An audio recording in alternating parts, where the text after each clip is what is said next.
2020 has taught us a lot about money, and I think many people are really starting to look at their finances differently. And for some, the lesson has definitely been, I need to get serious about saving. But wanting and doing are two separate things because a lot can hold us back. The good news is that it is possible to get to a better place, and that typically involves recognizing and letting go of habits that can slow our progress. So in today's video, we are going to look at several bad habits that can keep you broke or stuck and what you can do about these.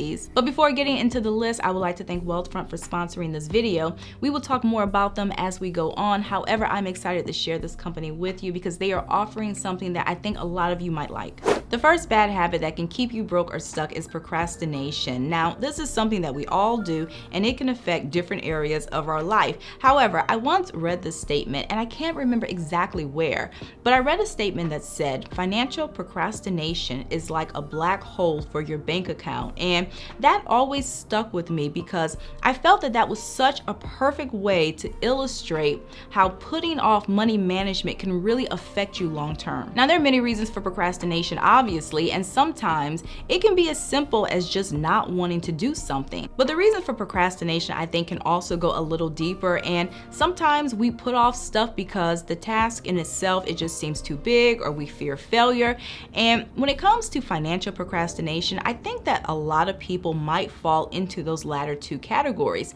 Even though they look at their situation and they know they need to make changes, they don't know how to start or how to do it, so they don't do anything. But the cold hard reality is that our finances, they rarely fix themselves. So if you are broke today or living paycheck to paycheck, if you don't do anything or come up with a plan, 5 or 10 years from now, you could potentially be in the same situation. Each day that you put off working on your finances will put you a day further from the finish line. So whether you're looking to pay off debt or build your emergency fund, the time to really start is today. And one of the best ways to overcome financial procrastination is to really come up with a plan. This is a step-by-step guide that can get you to where you want to be. But one thing I want to add when it comes to creating your plan is that it is so important that it is specific and it is realistic. And being realistic is a key component because if you come up with a plan that never had a chance of working and then it fails, you might just throw your hands up in the air and never try again. But if your plan is realistic and you start to see progress,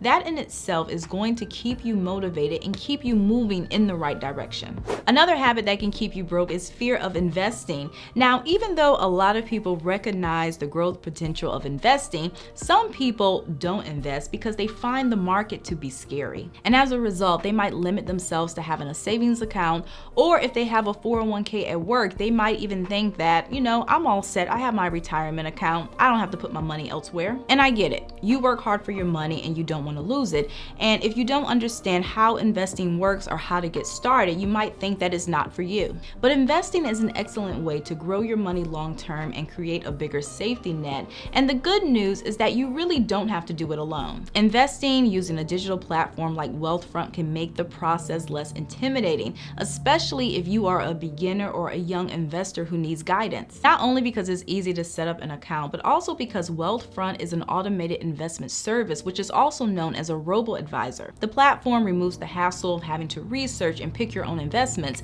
which is really what intimidates a lot of people and the reason why they don't enter the market. All you do is contribute money to your investment account, and then based on your goals and risk tolerance, the company will invest your money in a globally diversified portfolio of low-cost ETFs that include asset classes like stocks, bonds, and natural resources. Basically, Wealthfront handles 100% of the investment management for you, and they also provide portfolio rebalancing. Rebalancing is important to any investment strategy, and it involves buying and selling assets in order to keep your portfolio aligned with your risk tolerance. So bottom line, if you're ready to invest but you're also nervous, Wealthfront can make it easy, affordable, and accessible. And as a bonus, new clients can receive their first $5,000 managed for free for life. So if you're interested, I will include a link down below in the description box. You can go check out their website and learn more about their services. Another habit that can keep you broke is paying yourself last. And This is something I think a lot of us have done. It's so easy to do. It almost seems natural. You get your check, you pay your bills, you buy food, and then if there happens to be something left over at the end of the month, then we think about saving. But while that is like a natural way to manage money, it can also backfire because chances are if you leave extra money sitting in your account for the entire month, by the time you get to the end of the month, it will not be there. A few years ago, just out of curiosity, I did an experiment just to get a better feel of how much money I was spending mindlessly on things like fast food, convenience store purchases, or maybe those little impulse buys when you're out and about. And I went through my bank statement for the previous month, and when I went through, I honestly thought that my extra spending was only going to be like maybe $25 or $30. In my mind, I wasn't doing a lot of extra shopping.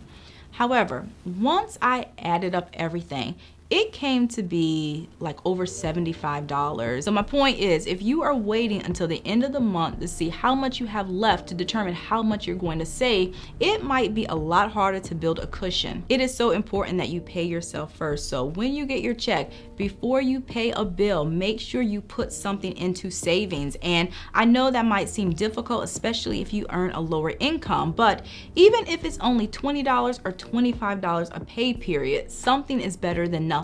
And I realize that saving money can be a challenge, but one thing that might help is to imagine what you would do in a situation where one of your fixed monthly expenses increases and you had no choice but to pay the extra money. If it's an extra $50 a month that you have to pay for some type of insurance or maybe your rent, you might not like paying the extra money and it might be tough, but if you had no other choice, you might pay the money, even if it meant cutting back elsewhere or making some other adjustments. This is exactly how you should approach your savings account. Treat it like it's a new bill. Another habit that can keep you broke is emotional spending. Now, when it comes to retail therapy, I think most of us have probably done it at some point or another. We have a bad day, we go, we buy something to make ourselves feel better. And going out to buy a pair of shoes after a rough work week, you know, it probably will not destroy your finances, especially if it's such a rare occurrence. But if you are constantly getting a high from shopping and you rely on that boost of dopamine to lift your spirits, you can potentially ruin your finances. Studies have found that shopping can cause an increase in dopamine, which is a pleasure hormone. The problem is that this surge, it is temporary. So once it wears off, that urge to shop returns. And if you are using credit cards or spending money that you don't have in order to feel better, that's going to create a cycle where you always feel as if you're broke. And this is hard to overcome, but one of the best ways to cope is to really find natural ways to increase your dopamine level. And one of the easiest things you can do is maybe just go outside and get some sunlight. You can also exercise, and I get it, when you are feeling stressed or upset, exercise is probably one of the last things you want to do, but one way that you can make it enjoyable is to find other ways, non-traditional ways to maybe move around and get some activity in your life. You can exercise, you can listen to music, it really doesn't matter. The important thing to remember is that the mind, it can only focus on one thing at a time, so find something that can distract you until that urge passes. Another habit that can potentially keep you broke is lack of financial goals. I think that some people really do underestimate the importance of goal setting, but goals, they are so vital to financial management because they can help keep you accountable, they can keep you focused, and they can also help prioritize your spending. So I think that everybody should keep at least one financial goal at all times, no matter how small, and then once you hit that goal, set a new one. From a financial standpoint, working towards something can help you be more intentional with your spending. And then once you get to this point, you can then decide whether a purchase is going to get you closer or further from your goals. And then from there, you can decide whether it's worth it. And again, your goals, they don't have to be grand. Some can be big, like paying off debt or maybe saving up to buy a house, but you can also have goals on a smaller scale. Maybe you have an issue with online shopping and next month you want to commit to not buying anything online. The point is, if you have a goal and you're working towards something, you're more likely to be more conscious of your budget going throughout throughout the month. And you're also more likely to track where your money goes so that you end up spending less money on things that aren't important. Another habit that can potentially keep you broke is increasing your standard of living. Now, I am not saying that everyone should live in the same house forever or that you should drive the same car until it dies. That is not what I'm saying. We all work hard and there's nothing wrong with improving the quality of your life. However, if you get into a habit of increasing your standard of living every time you get a little extra change in your pocket, it is going to be very hard to get ahead. If things are tight and you're living paycheck to paycheck and there's not a lot of extra money, getting a pay increase can provide some much needed wiggle room that can really help you work towards some of your financial goals. But if you take that money and you go and you get a bigger house and you get a bigger car and you do this every single time your income increases, you're never going to make any headway. And again, I'm not saying that you should not improve the quality of your life. What I am suggesting is balance and realizing that newer and bigger does not always mean better, especially if it prevents financial progress. So there you have it. That's my list of habits that could potentially keep you broke. And I really hope that you guys enjoyed this video. And if you did, please give me a thumbs up. And if you haven't already, definitely consider subscribing. I talk a lot about personal finance and different ways that you can fix your wallet and get to a good place financially. So if you like videos like this, I do post every weekend and sometimes during the week. So thank you again for watching, and I'll see you in a few days.